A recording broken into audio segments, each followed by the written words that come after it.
Shalom, salam sejahtera bagi kita semua, anak-anak Tuhan yang sangat dikasihi oleh Tuhan kita Yesus Kristus. Pada kesempatan hari ini, kita akan mendengarkan pelajaran firman Tuhan, yang dimana firman Tuhan ini akan menjadikan kehidupan saudara dan saya untuk kita lebih diingatkan, agar kita selalu mendekatkan diri kepada Tuhan.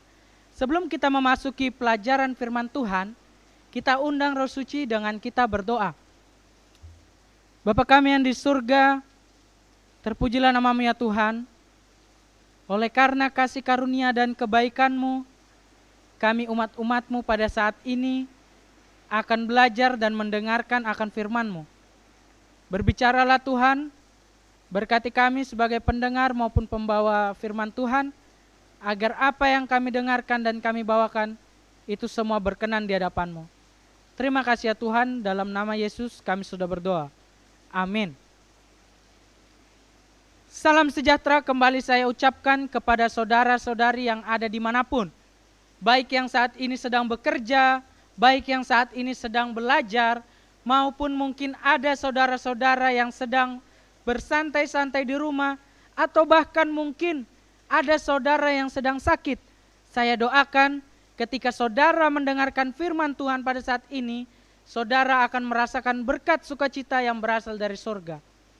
Pada kesempatan saat ini, saya akan membawakan sebuah pekabaran firman Tuhan yang berjudul Rindu Itu Berat. Sebelum saya melanjutkan ke dalam firman Tuhan, saya ingin memperkenalkan sedikit mengenai diri saya. Nama saya adalah Ray David Pakpahan. Saya adalah mahasiswa Fakultas Filsafat Universitas Advent Indonesia, di mana pada saat ini saya sedang melakukan pelayanan di kota Bandar Lampung. Dan mungkin setelah saudara dan saya mendengarkan firman Tuhan ini, kita boleh dapat sama-sama belajar bagaimana Tuhan menginginkan kehidupan saudara dan saya untuk lebih baik lagi, terutama untuk semakin dekat kepada Tuhan.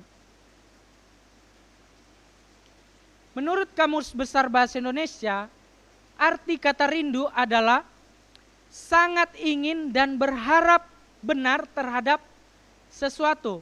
Oleh karena itu, ketika saudara menginginkan sesuatu hal, baik itu pasangan hidup, baik itu barang-barang mewah maupun mungkin kebutuhan-kebutuhan yang saudara inginkan. Sering sekali saudara mengatakan bahwa saya sangat rindu ingin memiliki sesuatu hal tersebut. Dan juga arti kata rindu yang berikutnya adalah memiliki keinginan yang sangat kuat untuk bertemu. Jadi ketika kita mendengar kata rindu, pasti kita sudah melihat, pasti kita sudah mengetahui bagaimana ketika orang menyebutkan atau menyampaikan kata rindu, bisa saja dia ingin bertemu dengan orang-orang yang terkasih.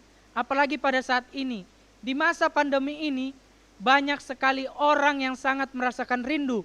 Baik anak-anak sekolah yang sangat merindukan suasana sekolah, belajar bersama dengan teman-teman, dan juga mungkin kalangan anak-anak muda yang saat ini sangat rindu bertemu dengan teman dekatnya, atau bisa dikatakan seperti pacarnya. Karena pandemi ini menyebabkan hubungan mereka dilalui dengan cara LDR. Dan juga mungkin bagi orang tua, mereka sangat merindukan anak-anaknya yang saat ini sedang berada di tanah rantau. Dan mereka tidak bisa pulang. Dan itulah mengapa saya menyampaikan firman Tuhan yang berjudul rindu. Karena saat ini pun saya merasakan hal tersebut. Ada sebuah sinopsis cerita yang berjudul Dylan, di mana ada satu pesan, satu kalimat yang disampaikannya kepada pasangannya, yaitu jangan rindu, ini berat, kau takkan kuat, biar aku saja. Karena dari cerita ini banyak anak-anak muda yang mengingat kalimat ini. Karena apa? Karena memang benar, rindu itu sangat berat. Ketika kita menginginkan sesuatu hal dan juga ketika kita ingin bertemu dengan seseorang, tetapi kita tidak dapat melakukan sesuatu hal tersebut. Ini adalah foto keluarga saya, di mana kami terdiri dari 5 orang, 3 orang laki-laki dan juga 2 orang perempuan. Saya ingin menceritakan bagaimana satu kerinduan yang saat itu dirasakan oleh ibu saya.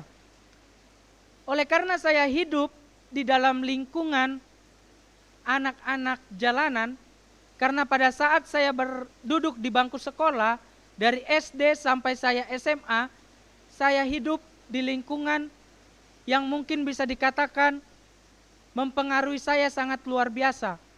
Karena apa? Di situ saya sibuk mencari uang saku untuk sekolah, bahkan biaya sekolah pun saya cari sendiri dengan cara saya mengamen di rumah makan. Dan alhasil kehidupan saya sangat jauh dari yang namanya setiap pertemuan peribadahan di gereja.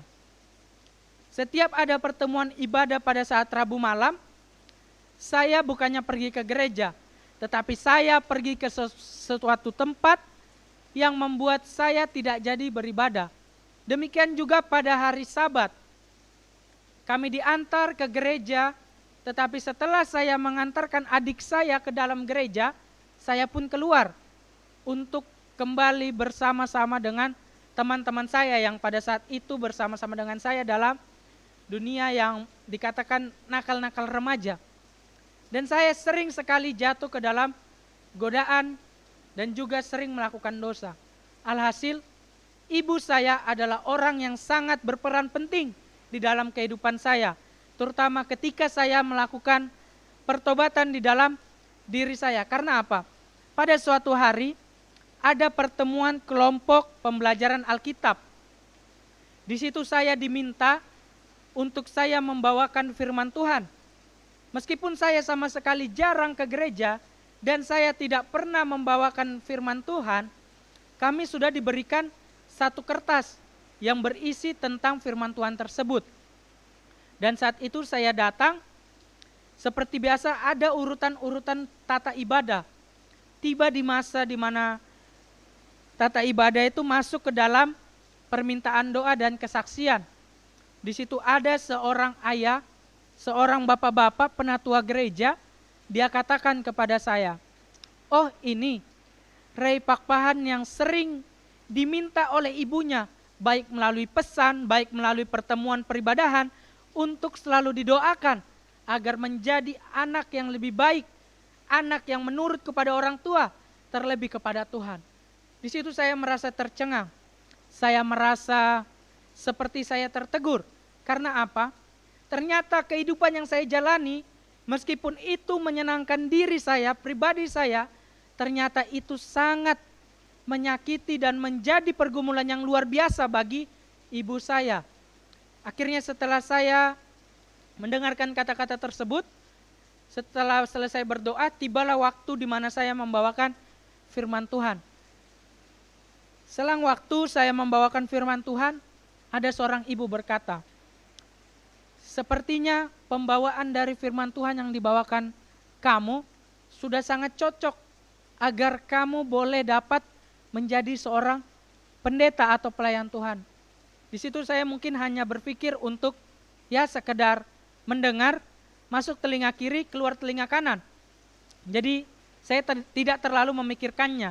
Tetapi yang selalu saya pikirkan adalah pesan dari bapak-bapak itu bahwa ibu saya sebenarnya minta untuk saya selalu didoakan agar saya menjadi anak yang baik. Akhirnya pada saat saya membaca Alkitab, saya menemukan satu ayat di dalam Amsal pasal yang ke-10 ayat yang pertama. Bunyinya adalah Amsal Salomo. Anak yang bijak mendatangkan sukacita kepada ayahnya, tetapi anak yang bebal adalah kedukaan bagi ibunya. Di sini saya mulai sedikit tertegur dengan firman Tuhan ini. Dan saya memutuskan untuk saya kembali ke jalan yang dimana Tuhan kehendaki, dan itu adalah jalan yang dimana orang tua saya sangat inginkan agar saya menjadi anak yang berbakti kepada orang tua terlebih kepada Tuhan. Akhirnya saya hingga sampai saat ini saya masih berusaha untuk memperbaiki diri saya. Dengan setiap kegiatan, dengan setiap pertemuan peribadahan, saya selalu mengusahakan untuk saya dapat hadir. Tidak hanya itu, perlakuan, sifat, dan perilaku saya coba perbaiki untuk saya boleh dapat hidup berkenan di hadapan Tuhan. Di dalam Lukas 15 ayat yang ke-11 sampai 24, di sini ada sebuah cerita di mana ada seorang ayah yang memiliki 2 orang anak laki-laki. Dan pada saat itu anak yang paling bungsu berkata kepada ayahnya, "Ayah, berikanlah kepadaku apa yang menjadi hakku." Dan saat itu dengan tidak berpikir panjang, dengan tidak memberat-beratkan, ayahnya pun membagi-bagikan hak yang harusnya diterima oleh anak-anaknya, baik kepada anak sulung maupun anak bungsu. Tetapi apa yang terjadi? Pada saat anak yang bungsu itu menerima harta atau haknya yang menjadi miliknya, dia sangat bersuka cita. Dan apa yang dia lakukan terhadap apa yang dia dapatkan?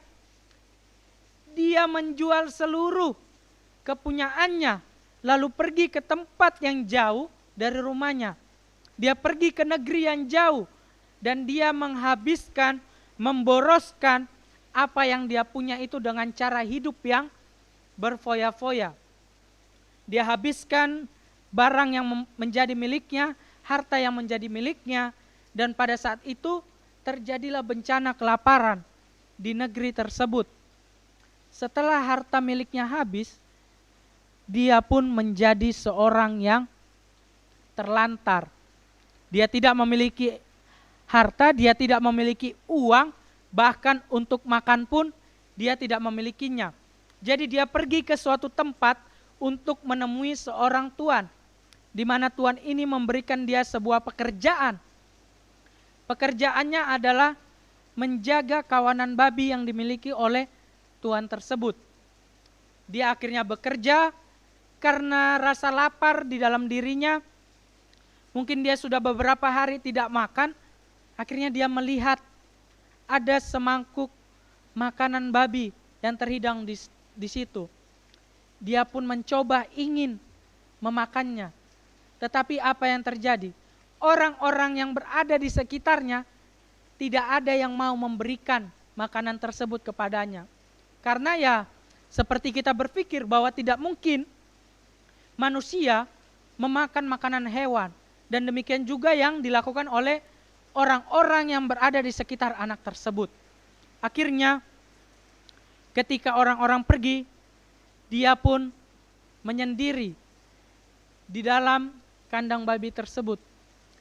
Dia akhirnya merasa menyesal, dan dia pun menyadari bahwa betapa banyaknya orang upahan yang ada di dalam rumah bapaknya.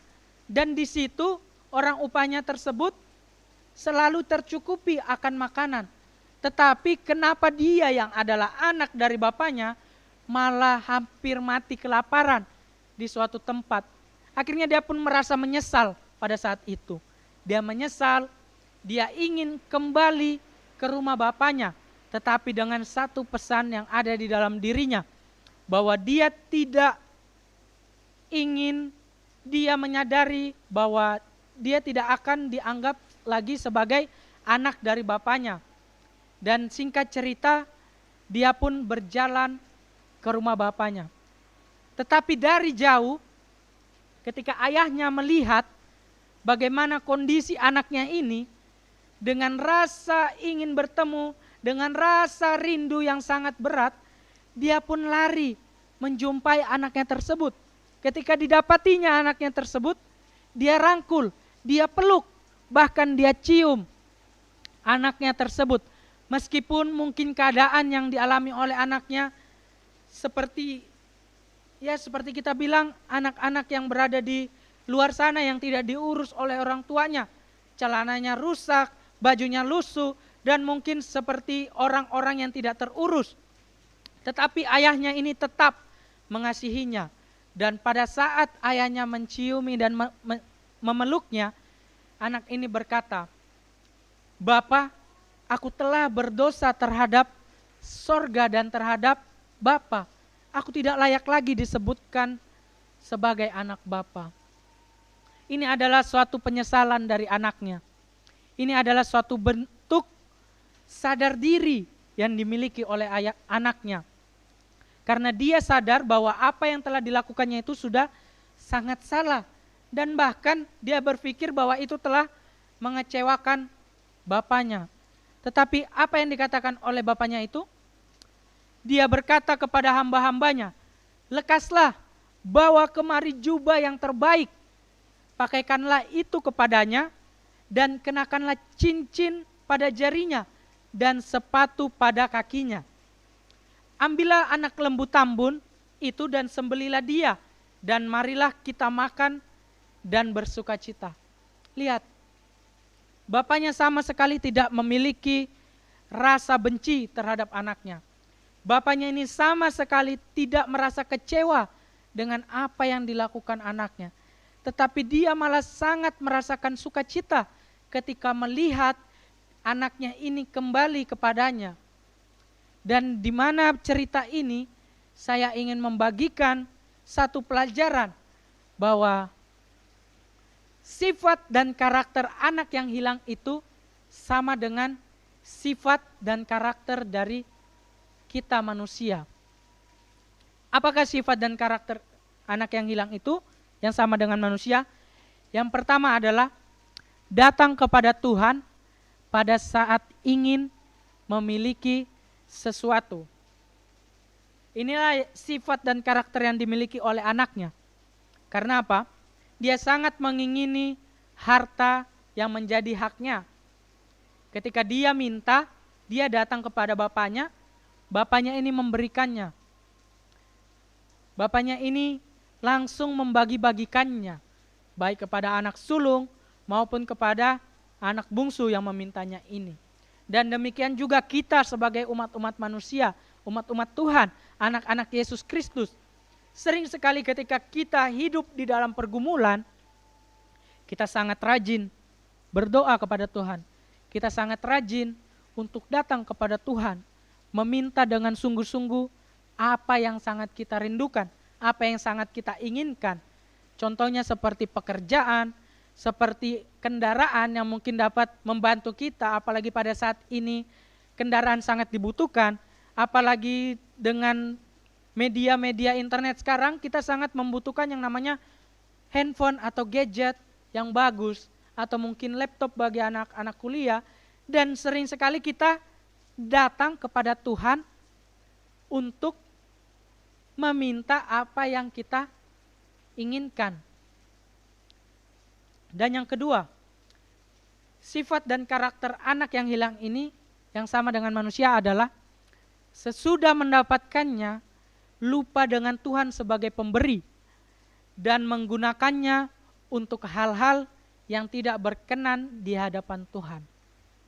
Ketika anaknya ini diberikan hak yang menjadi miliknya, dia jual, dia habiskan dengan cara hidup yang berfoya-foya.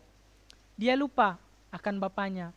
Dia pergi ke negeri yang jauh untuk meninggalkan rumah dari bapaknya setelah dia mendapatkan apa yang dia inginkan.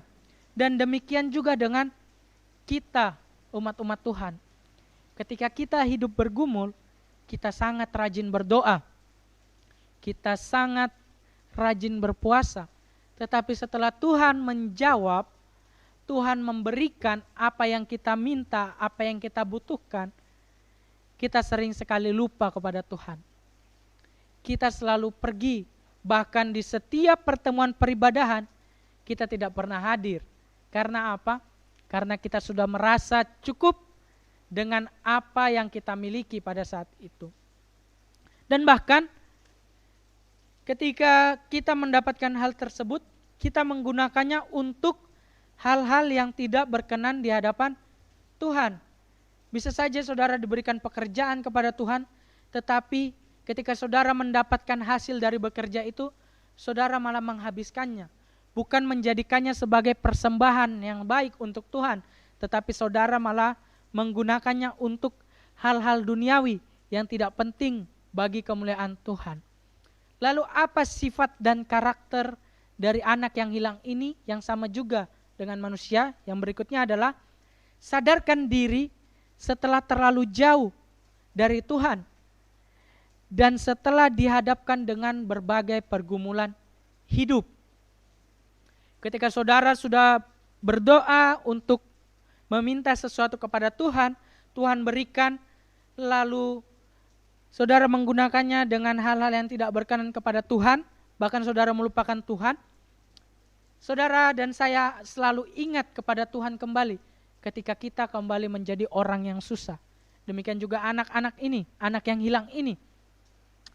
Dia sesudah diberikan, dia habiskan ketika dia hidup dalam kesengsaraan, dalam dunia kelaparan, dia kembali kepada bapaknya, menyadarkan dirinya bahwa sebenarnya dia sangat butuh hidup di sebelah ayahnya. Demikian juga dengan kita, anak-anak Tuhan. Kita sering sekali melupakan Tuhan ketika kita berada di titik kesuksesan kita. Ketika kita berada di titik kemakmuran hidup kita, kita sering melupakan Tuhan. Tetapi ketika kita dihadapkan dengan pergumulan hidup yang sangat berat, dan bahkan lebih terpuruk dari hal yang sebelumnya kita rasakan, kita baru ingat kembali kepada Tuhan.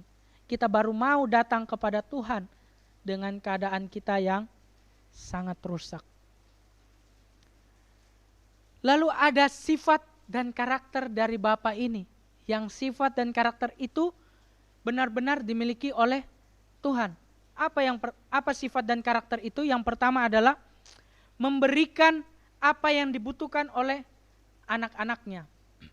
Ketika anaknya meminta, dengan tidak berpikir panjang, dengan tidak berpikiran hal-hal yang negatif, bapaknya ini langsung membagi-bagikan apa yang diminta oleh anaknya, baik kepada anak sulung maupun anak yang bungsu. Demikian juga dengan Tuhan kita. Ketika saudara membutuhkan pekerjaan, ketika saudara membutuhkan uang untuk berobat, untuk sekolah, dan sebagainya, Tuhan akan memberikannya. Karena Tuhan tidak mau saudara dan saya merasakan hidup yang susah. Lalu apa sifat dan karakter Bapa yang berikutnya adalah selalu mengasihi anak-anaknya sekalipun telah melupakannya. Kalau Bapa yang terdapat di dalam Lukas tadi, ketika anaknya datang kepadanya, dia selalu merindukan untuk anaknya ini dapat kembali. Dia sangat mengasihi anaknya, meskipun anaknya telah jauh darinya, telah meninggalkannya ke negeri yang jauh. Demikian juga dengan Tuhan kita. Tuhan selalu mengasihi saudara dan juga saya. Bahwa ketika saudara dan saya lupa terhadap Tuhan, kita hidup jauh dari kehendak Tuhan, kita rusak, kita hidup di dalam dosa, Tuhan selalu mengasihi saudara dan saya. Tuhan selalu mencintai saudara dan saya. Bahkan Tuhan rela mati mengorbankan dirinya di kayu salib karena dia sangat mengasihi saudara dan saya. Sifat dan karakter yang berikutnya adalah selalu menerima semua anak-anaknya di dalam keadaan dan kondisi apapun. Bapaknya ini menerima anaknya yang dalam keadaan lusuh. Mungkin pada saat itu dia sudah sangat kurus, bahkan mungkin mukanya sudah ya seperti orang-orang yang tidak terurus. Tetapi bapaknya sangat ingin menerima anaknya itu dalam kondisi dan keadaan apapun. Bapaknya itu juga menerima anaknya itu dengan status yang mungkin bisa saja mengecewakan hatinya. Demikian juga dengan Tuhan kita. Bapa kita yang di surga bersedia menerima kita sebagai anak-anaknya di dalam kondisi dan keadaan apapun. Ketika saudara saat ini hidup di dalam dosa, saudara sangat jarang datang ke gereja, saudara hidup di dunia yang rusak, di dunia yang sama sekali tidak mendekatkan saudara kepada Tuhan, saudara bahkan tidak pernah membaca akan firman Tuhan, bahkan untuk berdoa pun saudara sering lupa, Tuhan akan selalu menerima saudara di dalam kondisi dan keadaan apapun. Maka dari itu, apabila saat ini saudara berpikir bahwa saya sudah sangat rusak, saya sudah sangat tidak layak di hadapan Tuhan, saya tidak layak menerima keselamatan dari Tuhan, jangan berpikir seperti itu, saudara. Karena apa? Karena Bapa kita yang di surga bersedia menerima kita di dalam kondisi dan keadaan apapun. Saat saudara saat ini menjadi seorang pecandu narkoba, saudara saat ini menjadi orang yang sering melawan orang tua, saudara saat ini sering pergi ke klub malam, bahkan mungkin saudara sangat jarang beribadah, ketika saudara benar-benar bertobat, ketika saudara benar-benar sangat menginginkan untuk saudara kembali kepada Tuhan, Tuhan akan bersedia menerima saudara dan juga saya untuk kembali kepadanya.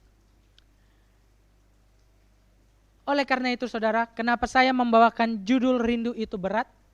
Karena hanya Bapa kita yang di sorga yang dapat menahan rasa rindu yang sangat berat, agar saudara dan saya mau kembali kepada Tuhan, mau kembali berjalan sesuai dengan apa yang dikehendaki oleh Tuhan. Maka dari itu marilah saudara, kita sadar, kita lihat bagaimana keadaan hidup kita. Apabila kita masih hidup jauh dari apa yang Tuhan kehendaki, mari kembali ke jalan Tuhan. Tetapi apabila kita sudah hidup berada di jalan yang telah Tuhan kehendaki, kita tetap pertahankan. Jangan sampai kita goyah oleh karena godaan-godaan iblis untuk kita berbuat dosa. Ada satu ayat di dalam kitab Injil Lukas, pasalnya yang ke-15, ayat yang ke-10. Bunyinya adalah, aku berkata kepadamu, demikian juga akan ada sukacita pada malaikat-malaikat Allah karena satu orang berdosa yang bertobat. Pesan Tuhan di dalam kitab Injil ini sangat begitu jelas, sangat memanggil saudara dan juga saya untuk kita boleh dapat kembali ke dalam kehendak Tuhan. Untuk kita boleh dapat bertobat dari kehidupan-kehidupan yang telah kita lakukan selama kita sebelum mendengarkan firman Tuhan ini. Biarlah setelah kita mendengarkan firman Tuhan ini, firman ini tidak terlewat begitu saja. Tidak hanya kita dengarkan, lalu kita menutup video ini dan kita lupa. Jangan sampai kita seperti orang yang berkaca ketika dia pergi dari hadapan cermin tersebut, dia pun lupa bagaimana penampilannya. Tetapi biarlah ketika kita mendengarkan firman Tuhan ini, kita selalu ingat dan terutama kita lakukan agar kita boleh dapat kembali ke dalam jalan yang Tuhan kehendaki dan kita bertobat. Maka ketika kita bertobat, kita kembali, di situ akan ada sukacita di dalam kerajaan sorga, baik di dalam hati Tuhan maupun para malaikat-malaikat yang ada di dalam kerajaan sorga.